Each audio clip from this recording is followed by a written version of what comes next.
புகவந்தலாவா ராணிக்காடு பகுதியிலிருந்து புகவந்தலாவா நகரில் உள்ள பாடசாலைகளுக்கு மாணவர்களை ஏற்றிச் சென்ற பேருந்து விபத்துக்குள்ளானதில் காயமடைந்த மாணவர்களில் 10 பேரின் நிலைமை கவலைக்கிடமாக உள்ளதாக தெரிவிக்கப்படுகிறது.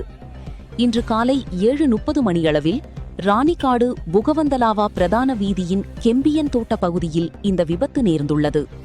விபத்தில் காயமடைந்த 34 மாணவர்கள் புகவந்தலாவா பிரதேச வைத்தியசாலையில் அனுமதிக்கப்பட்டதாக அதன் பிரதேச வைத்திய அதிகாரி ASK ஜெயசூர்யா தெரிவித்தார்.